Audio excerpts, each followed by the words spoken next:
Hey guys, this is Brandon. I'm going to be interviewing Brody Uttley from Rivers of Nihil today. I'm going to be honest with you guys. I listened to their latest album, Where Owls Know My Name, a ton while working on my album, The Cabin, and I'm really looking forward to picking his brain about the band, music, guitar, and a whole bunch of other stuff. Hey Brody, how are you doing? Good man. Hanging in there. How are you doing?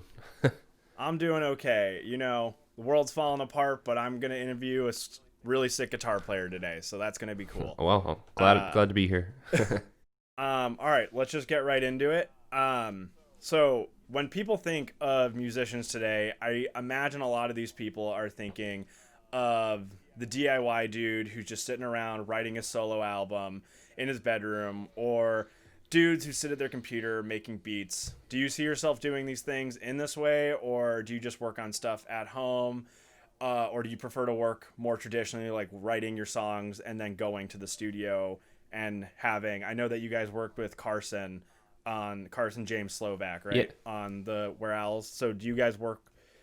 Do you work more traditionally in that sense, or do you prefer to like write everything at home? I mean, when we go into the studio, I have everything recorded before we even get there, as far as like guitar and bass, and in the case of Owl's, saxophone and keyboards and stuff. So usually, what ends up happening is I bring in a completed record, more or less, and then we just do drums and vocals and mixing at the studio. So whenever we arrive at the studio, it's usually a pretty complete picture already, and then we just use the time in the studio to do the drums and vocals and mixing. And there's some stuff that gets tweaked, but usually there's like no writing that goes on in the studio. I do that all here, and then I write everything like in this room basically, and then record everything here, and then take it to the studio when it's time to record. Okay, cool. So why did you get into recording? I know for me, when I was like really young, I really thought it was like, how it was in like the 70s and 80s where you like play a bunch of bar gigs until eventually somebody's like doing enough cocaine to think that they want to have you come into a studio. But obviously nowadays it is not like that. Right. And so once I learned that you could just like record everything at home and also get pretty insane material. I think Periphery's first record was the one that blew my mind, that you could make a great sounding record in a Oh bedroom. yeah.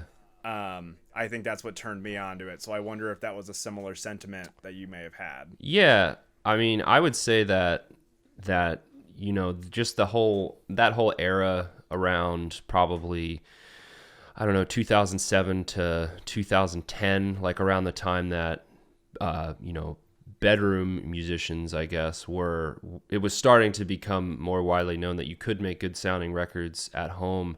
There was just kind of like explosion of people that were getting into recording. There were different forums. I was a big time 7string.org user. That was like, I would always go on the recording boards there and like read about gear and recording techniques and stuff. And that, Misha from Periphery would be posting in there, so you could, punish him and ask him questions about stuff. And Just like throw an iron at him and be like, "Pay attention, I need help." yeah, I mean, he was pretty friendly on the boards always. So it was cool to just like, a lot of these guys who are now are, doing really well for themselves. Him and Ola England, and Nolly started. He started real early on Yeah. the 7-string boards. I think my initial interest in recording came from an interest in gear, which is funny because I've played guitar since I was like 12, and I've always been obsessed with guitars and gear and stuff like that. But when I realized that I could basically take it to the next level and start recording, and that opened a whole new door for like gear and things and stuff, knobs to turn. Like that was what Yeah. the initial like catalyst was. Just like, I just thought it looked fun. And also, I wanted to be self-sufficient as much as possible, and not have to wait for the other four members of the band to get together with me and have a practice so that we could write stuff. I just wanted to be able to do that on my own. So that was, I think, the initial catalyst for it was me liking stuff, turning knobs, and also me wanting to just be able to kind of be self-contained as much as possible. I totally get wanting to be self-contained. My project, The Grand Myth, is a fully solo project, and it is one of those, like, I just don't work well with other people, which probably just makes me either sound pretentious or Nah. like Yari from Winter Sun, who's just a perfectionist. Nah. I But understand.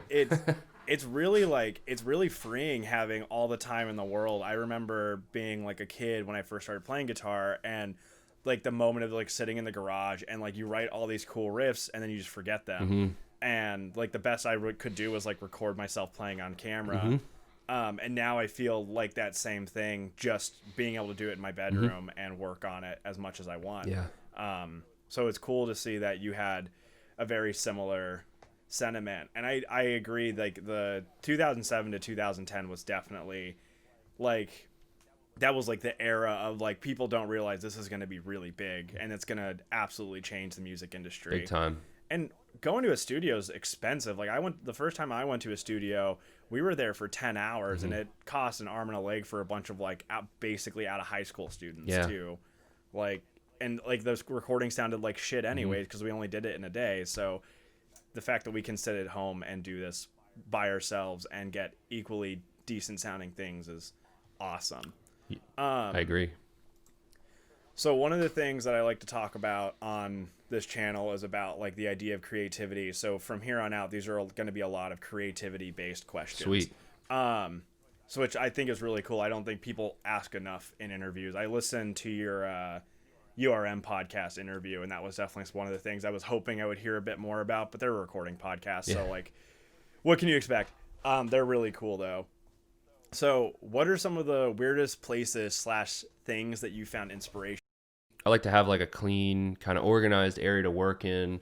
When I am in like a creative spell and I'm writing a lot, it does get messy, but like I think a lot of times like lots of cables and mess kind of promotes creativity sometimes, just like the chaos of it all. But I as far as like weird things that inspire me, I guess just, I don't know, I guess just things in life, like, you know, recently just like going outside on walks and stuff with my girlfriend, and like, you know, I'll just stare at the clouds or whatever, like just like real kind of like, you know, hippy dippy bullshit, but like it makes me think about the 70s again, and like how they talk about what they were inspired by. I'm like, man, maybe they were actually like onto something when they talk about it, because like going out and being surrounded by like anything is really a big part of the creative process.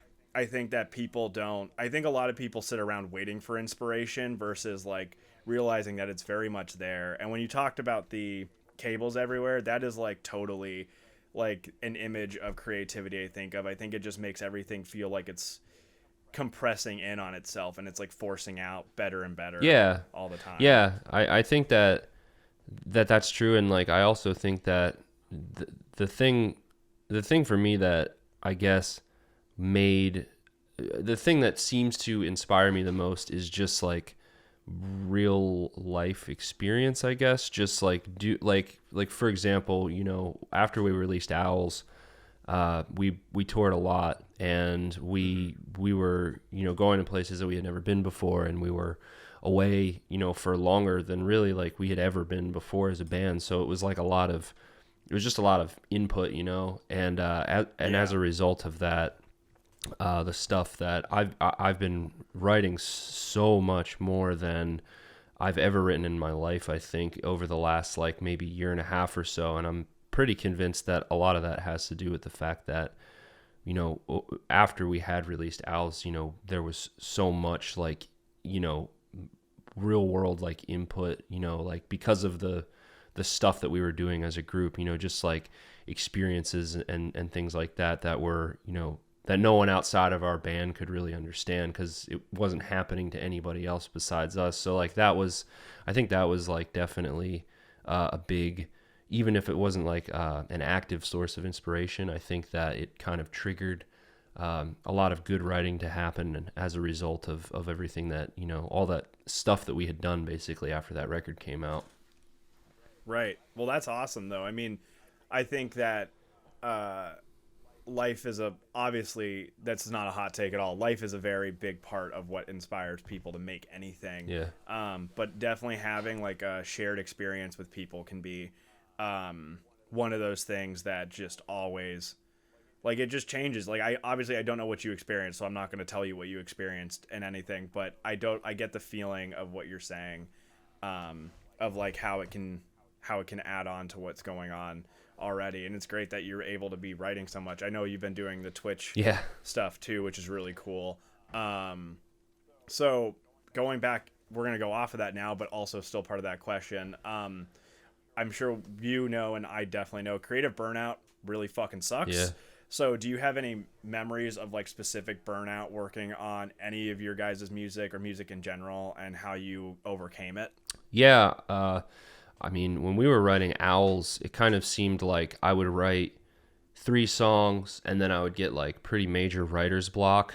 So like initially I think I wrote Capricorn, the last song on the record, Capricorn, Agoratopia, Silent Life, and maybe Hollow. And then I got real bad writer's block. And then after that, I wrote, like the title track, Death is Real, and A Home. And then I got writer's block. So it seemed like every 3 songs I would hit like kind of a roadblock. But really, I guess like the way that I fixed it or got over it was just by like kind of stepping away, which is definitely a big problem for me, because I'm the kind of person who, when it comes to writing, I will act insane, and I will just sit in a room and like just work, myself to death until, I feel like I have no energy left, which is like not healthy at all, So like that's how I am, and being able to tell myself that like I have to step away,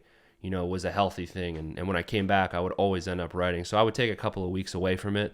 But recently, I haven't really been having too many issues with writer's block over the last year. Knock on wood. Yeah, for sure. But the way I've been kind of dealing with it recently is just trying to mess around with other instruments or like different like I've been really into synthesizers lately, so like that's been kind of like just keys in general. I've been like doing a lot with like keys and synths and like and just I don't know, I've been like really in like a synth hole lately, and like that's really been like feeding my creativity. And kind of like if I do get writer's block, usually what I'll do is I'll write like a minute of like some like soundtracky kind of music just to like kind of flex my brain and like do something outside of what I'm doing for the band. So that's how I've been fighting it recently, and it seems to have been working.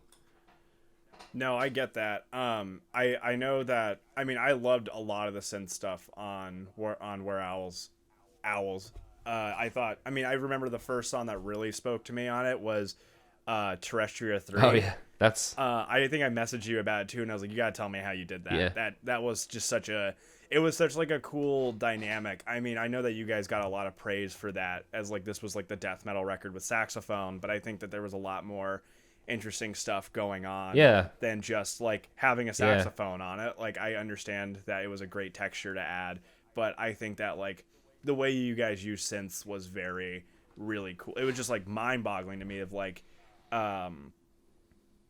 I don't know, it was just like you don't really hear synths with death metal. Like, I know that you guys are more progressive, but I would still classify you guys as more death metal than straight up like a progressive band. So that was really like cool to see, like, oh yeah, you can just throw this in the mix and all that. And it's like, it speaks to the larger idea of progressive music not being about time signatures, but about just like writing what feels right and not adjusting the song to fit a genre. Yeah, definitely. And I would say that song specifically, because going back to your question earlier about writing in the studio with Carson, that song actually is a good example of me and Carson collaborating on a song, because when I brought that song into the studio, it was kind of just a like skeleton of a song. Like, it was like acoustic guitar, it had like the pulsing synth on it, but like all that like crazy like and like all of the that's like Inception shit sounds so that cool. that was all Carson's like me and Carson just like firing ideas back and forth, and like that sound is actually the other engineer at the studio, Grant, who records vocals he's recorded vocals for our last two records. He plays cello, and he ran his cello. Oh, I knew this story. Yeah. I think it was in your guys' documentary or something. Yeah, that was so cool. Yeah, he ran the cello through a JCM 800, and that's what created those big, huge, heavy things. But that song is actually a good example of, Carson and I kind of sitting there and just like creating something way cooler out of an idea that I had brought into the studio. I think that obviously being a creative can be really difficult as is if you're working only in your instrument. I know we were just talking about working in multiple instruments and synths and all that too, but I wonder if you have any other creative outlets besides music. I know that for me, I do model kit building and I do some collage artwork here and there. Yeah. Those help me feel creative without like also working on music, because like working on music can be like, especially since you and I seem to work similarly, it can feel like hitting a wall sometimes. And being able to, I always feel like my hands need to be doing something. Yeah. So like model kits have always made me feel like I'm creating something, but I'm not like there's an end goal. Like I'm not creating the end goal. Yeah. Like the book ends, it tells me I'm done. So I wonder if you have something similar. Man, I honestly like, I've done stuff. I actually used to build models a lot when I was younger. Like me and my dad would do it together and stuff.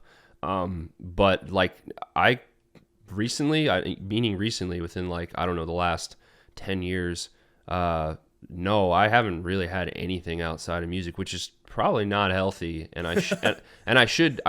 Do you need my therapist's phone number? Yeah, probably. But yeah, like, I don't know.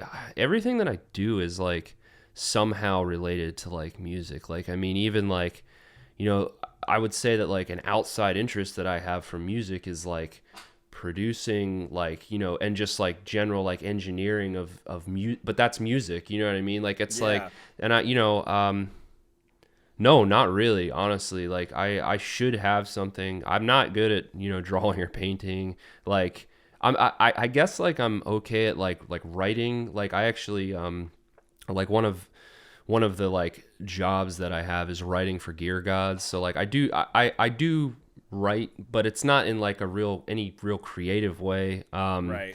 But like, I don't know, like usually to decompress and just like clear my head, I would just like go to the gym and exercise, but like I can't do that now because of the virus and everything. Everything is still closed around here. So I think the gym still counts. It's not necessarily creative. It's not. It's so important to like also take care of your body so you don't like collapse at 80. Yeah, it's just I don't know. Like I just like I'm definitely, I just have like a one-track mind when it comes to like that. Like it's just been music. Like, and it's crazy too, cuz like, I'll go to like Barnes and Noble with my girlfriend or whatever to get coffee, or I used to when when everything was open, and like I would grab a magazine about music or about music technology or guitar. Like it's always something. It's always music, and like maybe that's like maybe I'm crazy. I don't know. Like that's like literally the only. I mean, it's the only thing that I do.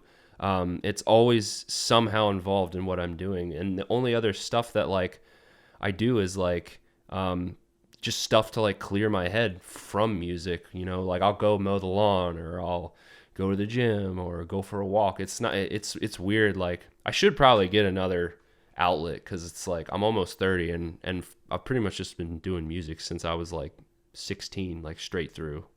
I don't think anyone would complain about that, honestly. I'm kind of jealous that you can continue to work on music and keep it so solely focused. Not that I struggle to do that, just that also like once I work on something, it becomes my main outlet. Like do you know Gundam at all?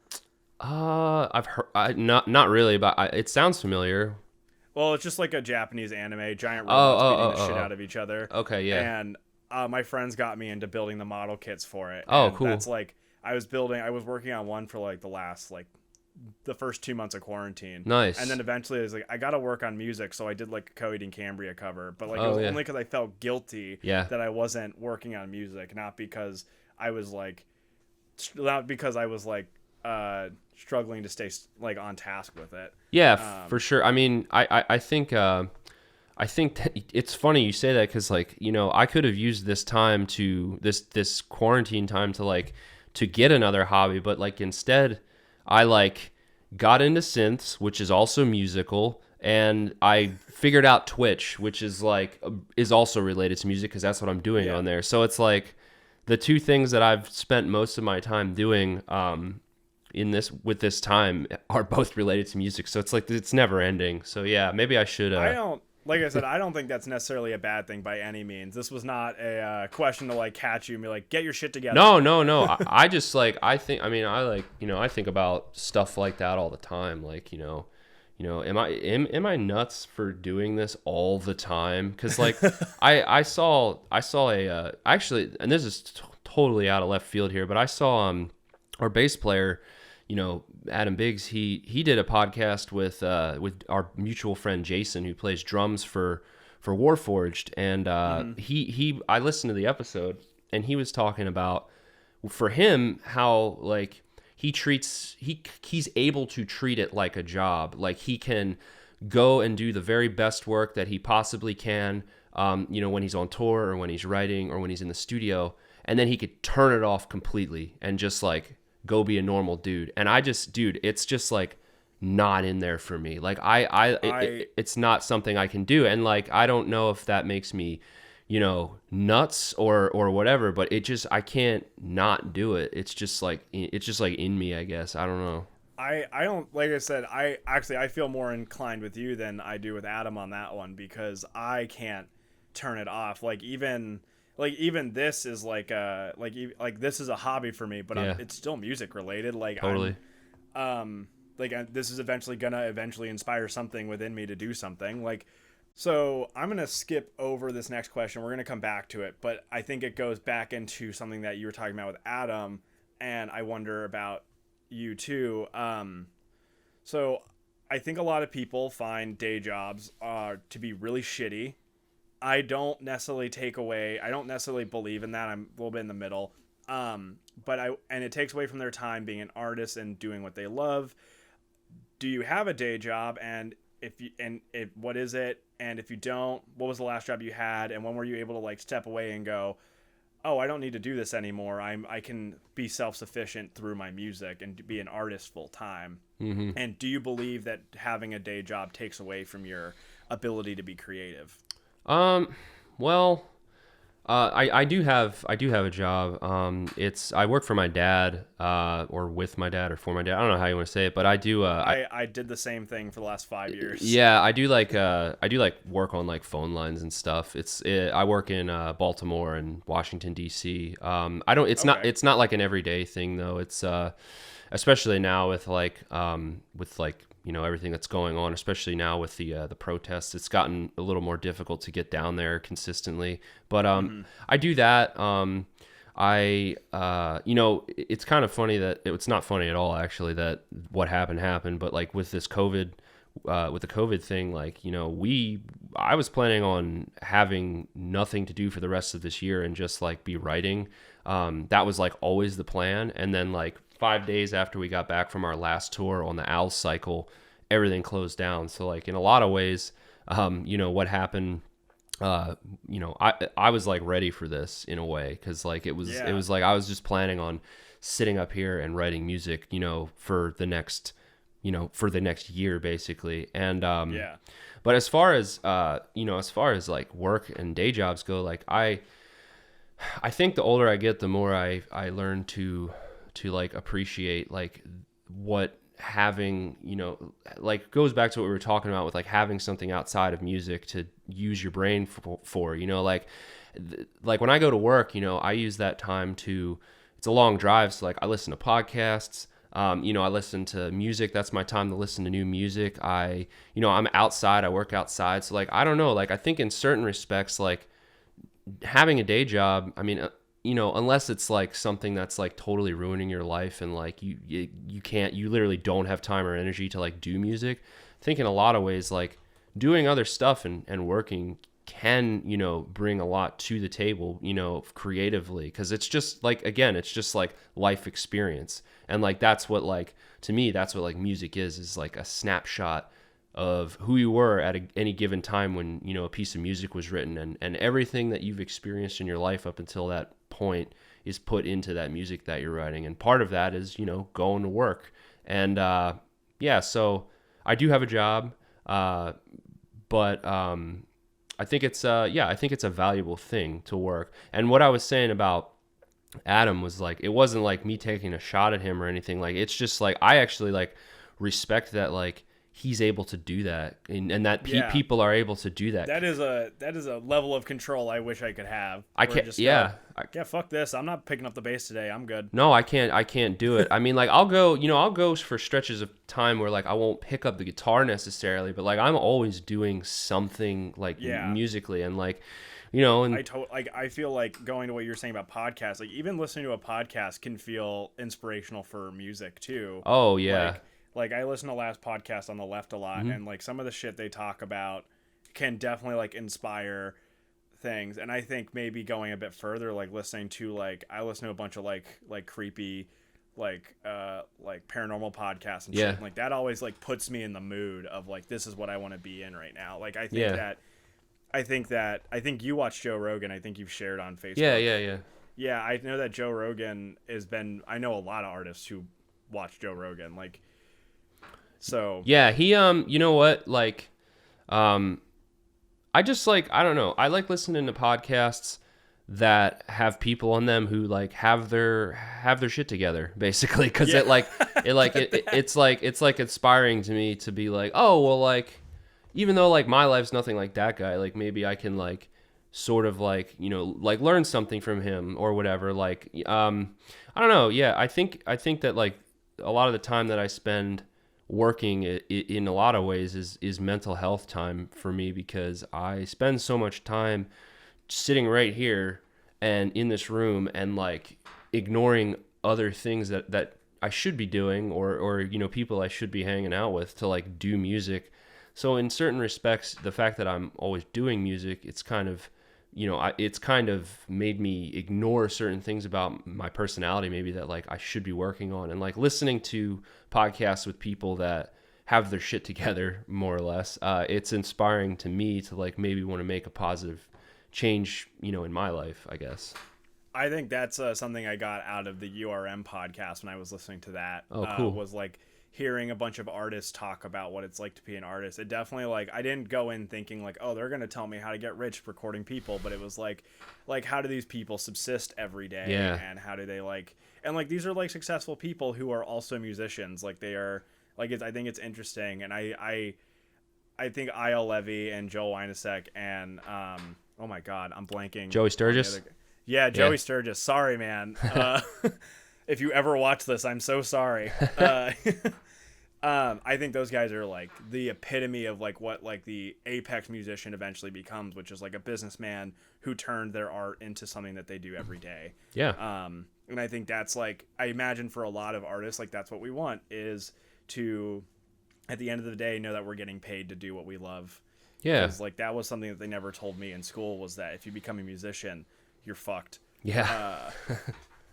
Yeah. It's you know, I got told that, you know, it's kind of funny because growing up, you know, especially I graduated in 2009, and right around the time I was in, I would say probably like 5th or 6th grade is when they started, you know, pushing the like the little, you know, Scantron tests to like determine like what you're going to be when you grow up. Like you're going to be a farmer. And like I, like whenever they... and then they hand you your farmer ID and you're like, I guess I'm a farmer yeah, now. I was supposed... They said that I would have been great in agriculture, apparently. And like, you know, I never had a backup plan. Like I just... They would ask me, what do you want to do? And when I was real little, I was like, I want to be a race car driver. And then when I got a little older, I was like, oh, well, I'm going to be a musician. And like, I never had a backup plan. So like, I just kind of just been flying, what do they call it? Flying by the seat of your pants or something like that. That's basically what the 29 years of my life have been. I mean, but if it's making you happy, I think that's all that eventually matters too. And I'm definitely jealous that you're able to go out and do all of these things and have these experiences too. I think that's so cool. I All right, so back to the question we skipped. Are there any other things that you do for Rivers besides songwriting and recording? Do any of the other guys in the band have other talents that have become resourceful for you all? For example, like I, as a subsisting like solo musician, I actually didn't know how to record when I was a kid. I learned how to edit video because I'm still like massive Star Wars fan. So Yeah. I wanted to make lightsaber videos. Mm-hmm. And so I learned video editing, and then I learned that video editing and music editing are very similar. Yeah. So I felt I remember listening to Fluff's talk about how he used to work on porn and how video editing got I forgot about song writing, and I was like, that's like, it's a weird thing, but I was like, that I feel that. So I wonder if anybody else has those kinds of talents too. I know that you do Twitch streaming, and I wonder if also maybe you'll bring that to tour like Matt Heafy does. I might. It's we'll have to see. I'm still like very new to the whole Twitch platform, so like there's still a lot to learn, but like potentially, yeah. The other guys, John, our other guitarist, he's pretty similar to me with like the recording and stuff. Like he's like, a super talented recording engineer as well. Like he does a lot of his own. He does a lot of like cinematic stuff. Cool. He does a lot of that. So he's like a pretty like musical guy generally, even when we're not touring or anything like that. Jared is, he's just in like 20,000 bands, and he's like he's like a session musician as well. So like his other stuff that he does is all kind of music related. Jake, our singer, he's normally he works at a bar that this like kind of craft beer place near my house. He normally works there, but I think recently he's been doing a lot of like landscaping and stuff. I don't know, like I guess like the dudes in the band are either like doing music stuff like me or John or Jared, or they're real good at just like turning it off and like just being normal people. Biggs is, I think, doing the same. He's been actually, I talked to him yesterday. He's like working on a lot of bass stuff now. Cool. But yeah, I don't know. I can't really think if like any of us have any like hidden I mean, like John kind of like, he was playing piano for us live when we did the Owls tour. He was playing some of the like keyboard stuff. So like he like kind of like got into that as a result of us as a result of him playing in the band, and then he was able to do that live. So I mean, that's kind of like a hidden little extra bonus, I guess. But yeah, I don't know. The other Jake and Biggs are like really good at just like being like normal functioning humans. Yeah. You meet him at like at a wedding, and you're like, what do you do? And I'm like, playing a death metal band. Yeah. Like, do what? yeah, they're definitely like very good at that. John and Jared and I think are a little more neurotic and just like always kind of like doing something related to music. But yeah, John does Twitch streaming as well.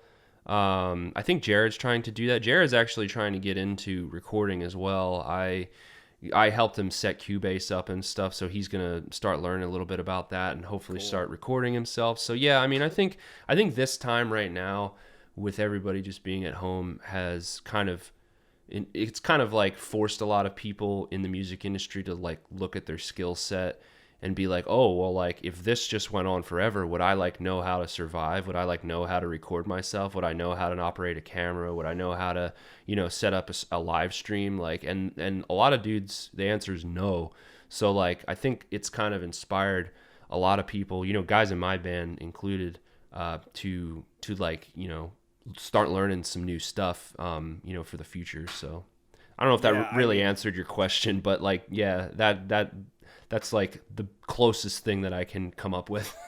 No, it totally did. I definitely think that, going off what you just said, I think that this time it really sets apart like the musicians who are like, not like it's a competition by any means, but hopefully it's showing people like you can't just put off learning this stuff. Like It's like, imagine imagine being the dude who just said, fuck cars, I'm going to keep riding this horse. Yeah, like, exactly. And then the world fell apart and you needed a car to get everywhere. No, you're totally right. Yep. I think that's like, I mean, even like you said, like you're just learning how to use Twitch, but the thing is that instead of just like, oh, I'll get around to it, you use the time to actually figure it out. And I think it's been really popular. I haven't been a part of one of your Twitch streams yet, but I know that I've seen people talking about it and all that, which is cool. Yeah, it's been cool. It's definitely something that like before I was like very, well, I don't want to. I thought I had to act like a YouTube personality. You know, I thought I had to like do all that. But just like how this video started, I like almost started with my YouTube voice, and I was like, I'm not gonna do this. Like my first 2 videos are me just like jamming on my guitar. I'm not gonna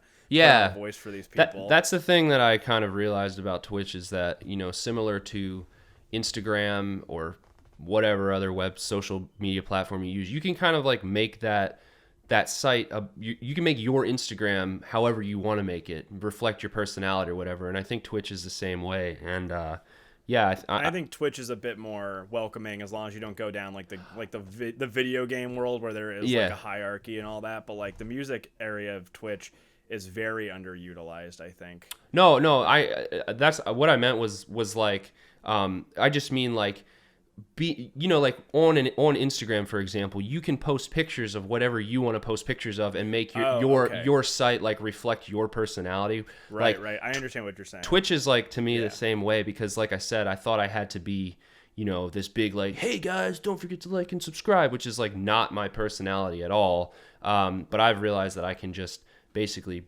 talk to people the way I'm talking to you right now, and you know, it's not weird. People like it seems. Yeah, and it makes for way better content too. Like I was very much looking forward to this, but I'm also happy that it feels like we're having a conversation that we would have just had if we were like at a bar. Yeah, for sure. Versus just like, hey man, tell me about your new album. Yeah. Drop all your promotions. And it's like, all right, cool. I love being the promotion guy. Yeah. Okay, so we're going to go into touring a little bit. Do you remember your first tour with Rivers, and when did you guys decide you were, in air quotes, big enough to go out on tour? Are there any funny or terrifying or awesome memories from that experience? Ooh. I mean, obviously, I hope you guys haven't had anything like the Ghost Inside. That would be terrible. No, we never had anything like that. We've definitely crashed a few times, but luckily none of them were, like that. But I definitely remember the first Rivers tour. It was in 2010, the summer of 2010. So probably actually about 10 years ago now. And we tried to book 2 weeks of shows that basically went from where we are in Pennsylvania down through the South. Like I think we tried to go down as far as like Kentucky and maybe Mississippi.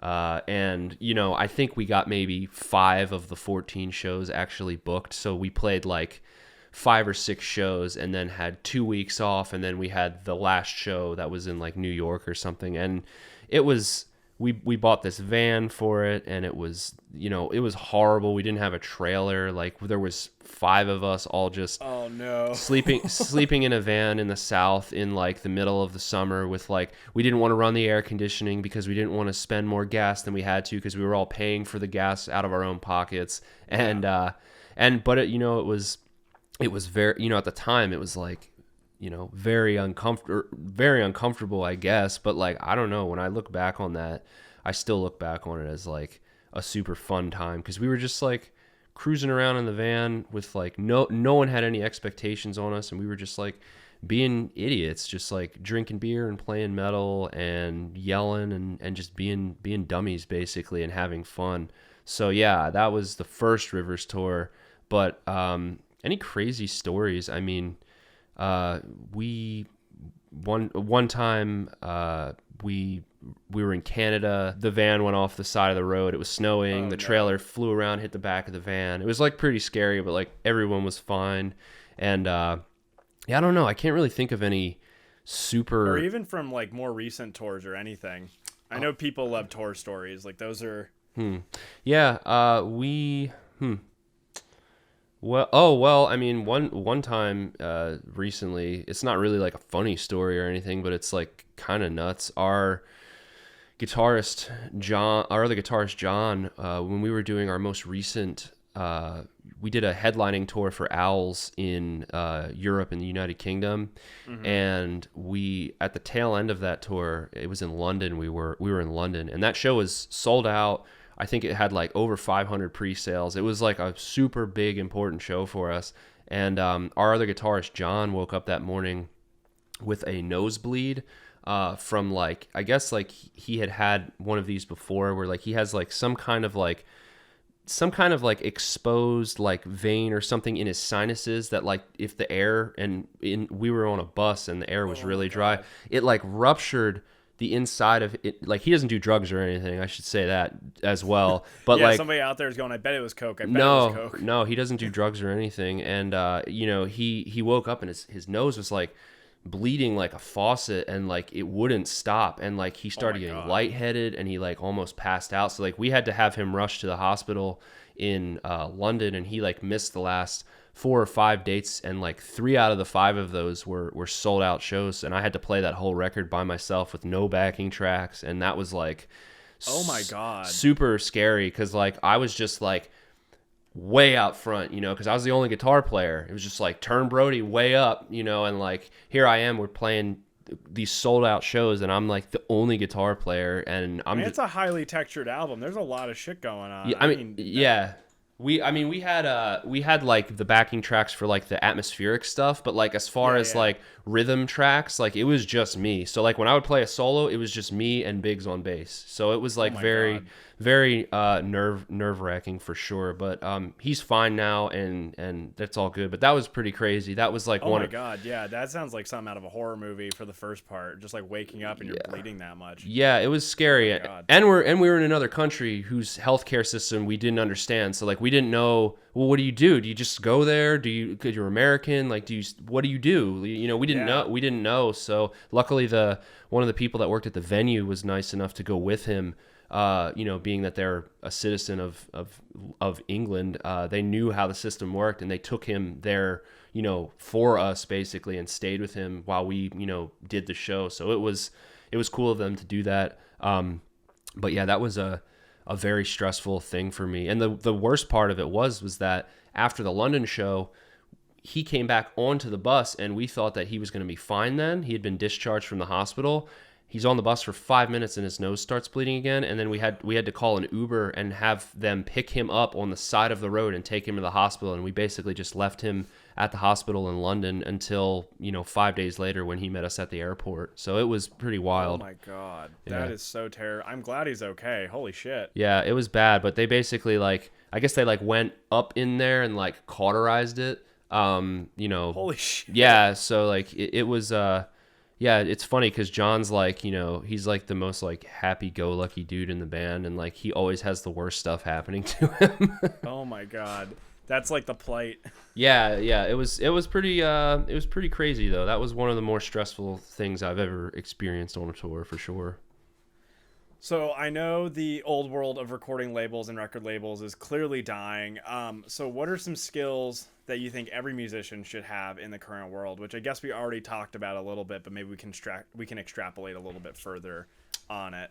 Yeah, definitely. I think if in 2020 you don't know anything about recording yourself, you need to change that because, especially in a post-COVID world, where interacting with people in close proximity, is could be considered risky depending on, what kind of lifestyle you or the other person lives. I think having the ability to be self-contained and isolated basically is a kind of a must.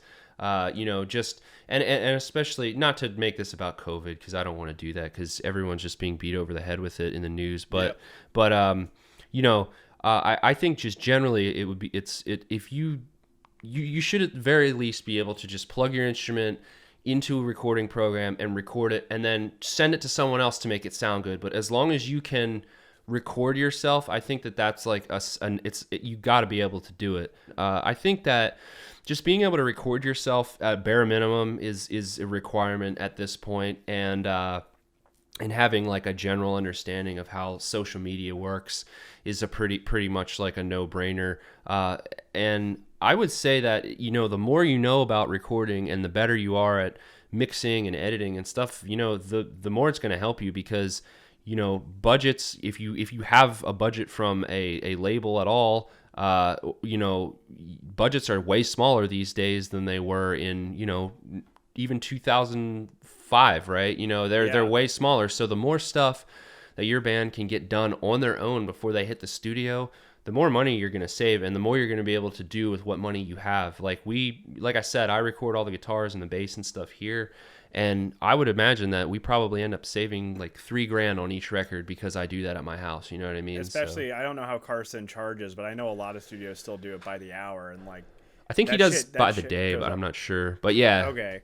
I mean, even then, like that shit that will rack up really quickly. I remember I was in a band. We had an EP that we worked on forever. Yeah. And we were working with a pretty decent engineer, and he knew his worth. And we were very lucky to have a super financially stable vocalist. Mm-hmm. But we put in way more money than I'm willing to admit to on that record because of one of our guitar players decided to spend more time in the studio working on tone than he did on anything else. Like 6 weeks on guitar tone of studio time. Dude, yeah. Absolutely insane. Dude, I mean, I'll tell you this too, and I don't know if I've said this to anybody, publicly at least, but I think another reason that I started recording myself was because after our first record, we recorded our first record at Mana Studios with Eric Rutan, and we did everything with him, we started from zero. Like we had the songs written,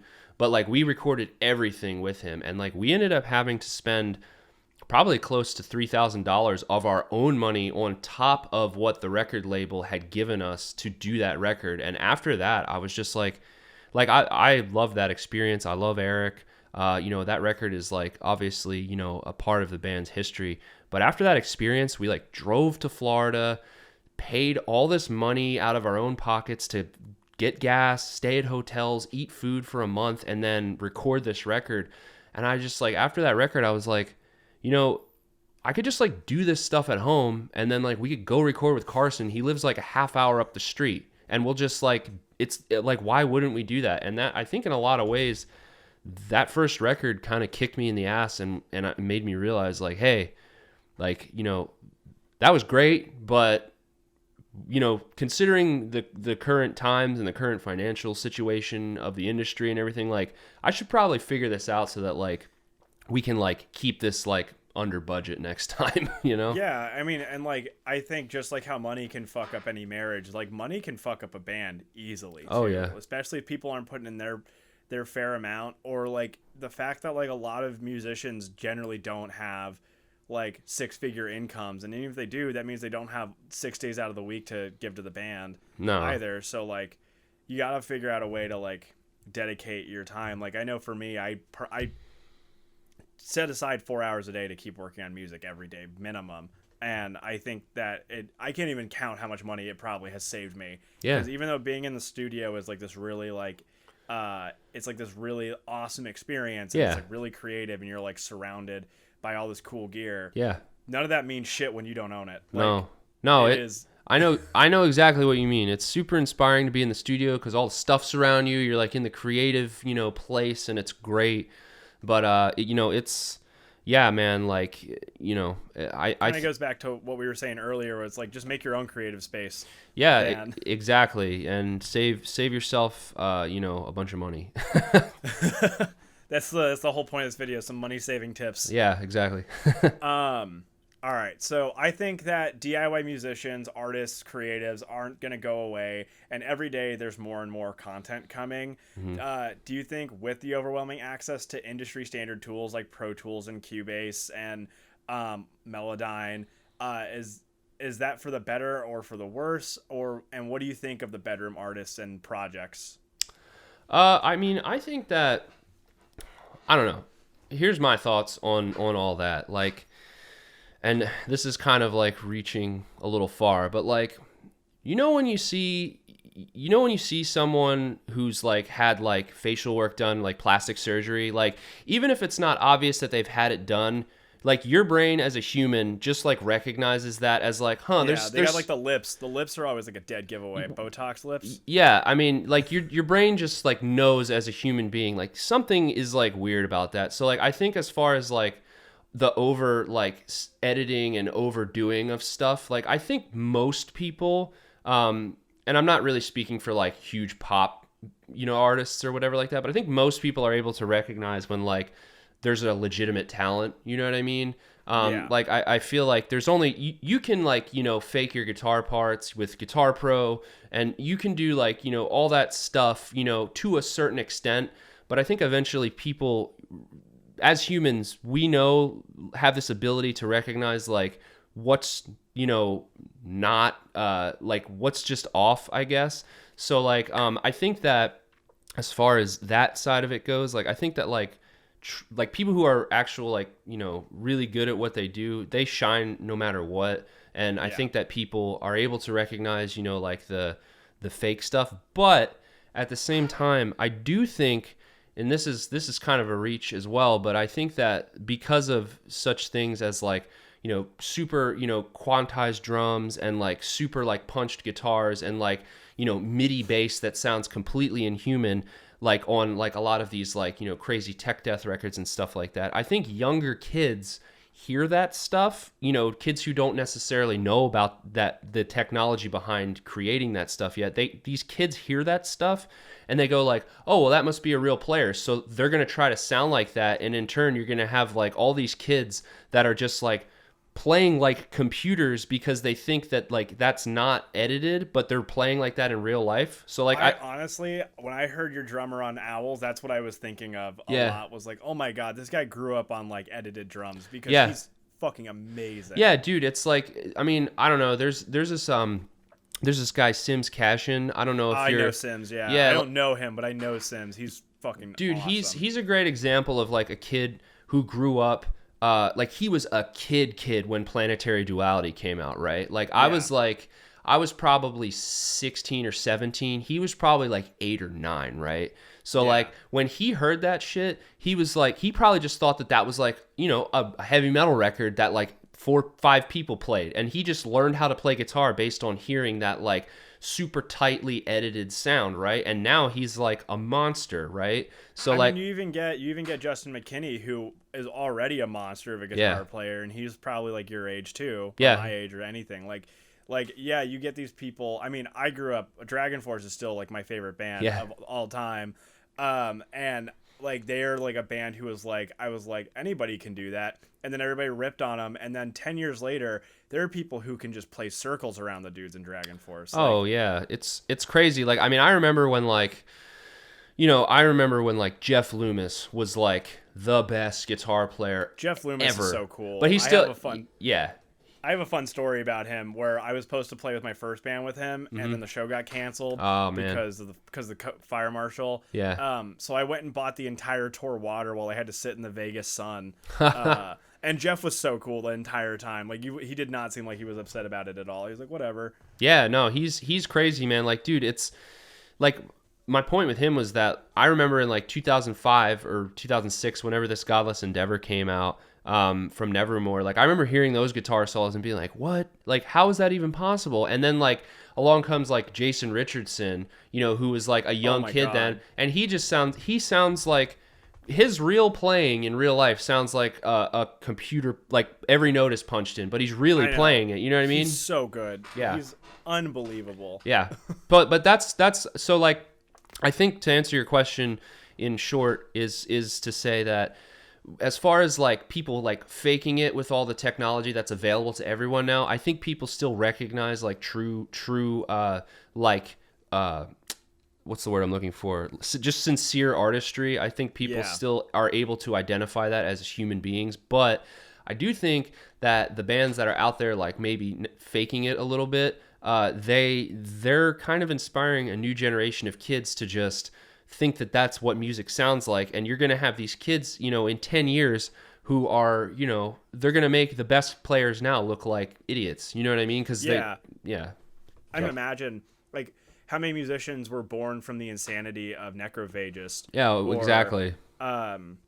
Or like I said with like Dragon Force, like kids who are like, I gotta learn how to play that, gotta play 200 BPM all the time. Yeah. And now you got kids who are just like just killing it. And then you get like these dudes like Tim Henson and Tosin Abasi who just completely change the game while also being able to do that. And like they turn the guitar into like a separate instrument again. Yeah, and you know, I'm very interested to see, you know, what happens as a result of the Tosin Abasi generation of kids. Like I think we're gonna live in a world of just absolutely insane guitar players. Dude, I mean, I think Sims is like, I kind of think that Sims is kind of like, he's gonna be it. Like he's already kind of it, I think, but like I think he grew up at the perfect time. Like he was still a kid in like 2008, 2009 when when the Tosins and the Mishas and you know the Jason Richardsons were all coming out. He was still like a kid. So like I think he came in at the perfect time, and like he released a playthrough kind of recently that he did, and his song it's the song that he released this playthrough for was like anything that Tosin's ever done, but on PCP. It's like it's next level. I gotta check that out. I didn't know he had released something. I've been waiting for him to drop his album. Yeah, I've been talking about forever. You should check it out. I don't know if it's on YouTube, but it's definitely on his Facebook and probably his Instagram. But it's like truly next level shit, and I think we're just gonna start to see a lot more of that as we get along here. How do you define success, and has that changed from when you first started? Well, I mean, I would say that from where I first started, really my idea of success was just to be able to get in a van with my bandmates and just go play music. Like that was the only goal that I ever really had. The only, as far as my brain ever saw, was like, you know, I want to get a van, and I want to get a trailer, and I want all of our equipment in the trailer, and I want all of my friends in the van, and I want to go play music. And like, so in a way, you know, I've accomplished that, and that's crazy to me, because, you know, if you told 15-year-old me that I would get to do that at all, you know, I wouldn't believe you. So like that was my initial idea of success. And I think now, kind of as a late 20s something year old who's been doing this for around 10 years, you know, I've been doing it like professionally since probably 2013, I guess. But I would say that now my idea of success is really just, well, you know, without getting too esoteric with it, I mean, like, to me, success, for me personally, is the ability to sustain myself with my music while still creating art that I think is meaningful and has something to say, right? So like, you know, when we're touring, like when the band's touring regularly, it's gotten to the point where like I'm able to not have to depend, like I'm able to depend on the band like as a financial, as a source of income, like, you know, to pay my bills and stuff. You know, when we're not touring, that's not the case. But when we are touring, you know, after the last record, it's been, you know, we've gotten super lucky where like we can pay our bills, you know, because of the money that we generate from the band. So like that's me awesome, man. That's great. Yeah. So like that's to me, that's success, because I can do what I want to do, you know, and still, you know, make enough money to be able to, you know, sustain, you know, a real life. You know, and like I said, you know, I don't get to do that when we're not touring, because when you're not touring, you're not making any money really. So, but not to make it all about money, but like, you know, as an adult, you have shit that you have to pay for. And like, it's not like I need 8 cars. It's I need to have like food in the fridge. Yeah, exactly. So to be able to have enough money to live while still doing, you know, making art that I think is important, and that I'm not just making for the sake of like making money, that I'm actually like, I feel like I still have something to say. And at the same time, I'm generating money with that art. I think that's something that, you know, I hope to one day be able to, you know, achieve like as a full-time thing. But you know, I'm still working towards it. So, the key word with that though is meaningful art, because I know a lot of bands, you know, who have kind of gotten into the swing of just like touring and, you know, shitting out an album, and they just do it because that's their job. You know what I mean? And like, to me, I've never wanted that to be that way for me. I only want to make the art if it's like important enough to me, Yeah. you know, to release it. So like I don't just want it to be like a assembly line kind of thing, you know. No, yeah, I mean, just that line alone reminds me of like the Deer Hunter. I know Casey from that band has talked very openly about how much he hates the record cycle, and how he would like much rather like write a great album, or in the case of their last two big releases, like write two fantastic records over the course of years, and then release them when they're ready versus release them when they need to go out and make some more money again. Yeah, it changes. It definitely like changes. Like once you realize that this thing that you've been doing for your whole life, it can generate, you know, income. With some guys, I guess it kind of flips a switch, and they see it as like this rat race all of a sudden. Whereas like I've been pretty like conscious about not letting that happen. You know, like I've kind of just like stayed focused on like things that I've always focused on. And, you know, if we do make money, it's been super, super, super awesome and like unbelievable to me, you know, that a band that I'm in playing death metal could generate any money, you know, let alone enough for me to pay my bills. So I've just tried to stay focused on the pure art side of things. But, you know, I think that's something that as musicians people lose track of too, is like they don't see their art for what it is. Yeah.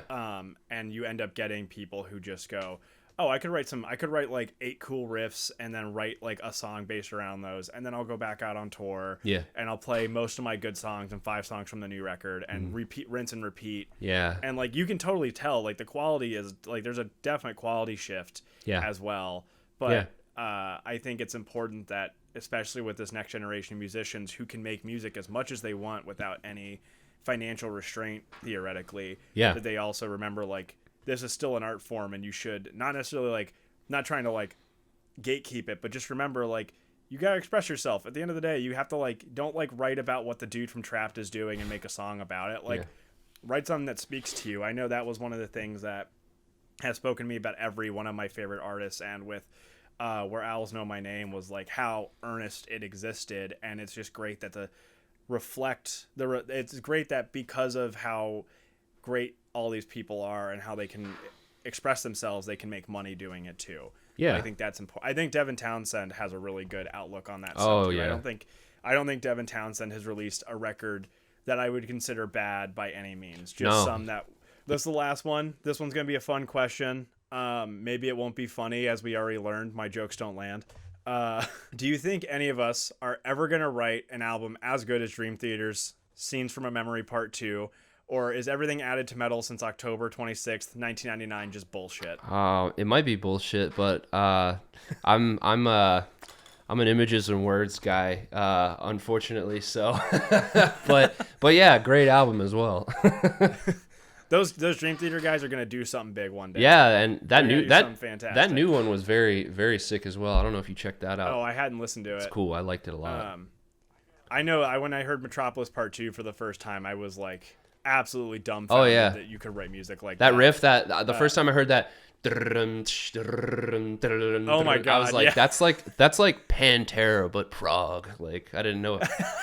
Yeah. That's like something you tell your friends when you're super high. Yes, exactly. Dude, it's Pantera, but it's prog. Yes, exactly. All right. Well, Brody, thanks for taking time out of your day to join us, or join me. Yeah, man. And I really hope people find this super helpful. Like I said, this is like, I just want to interview artists who inspire me, and hopefully this will inspire other people. Yeah, man.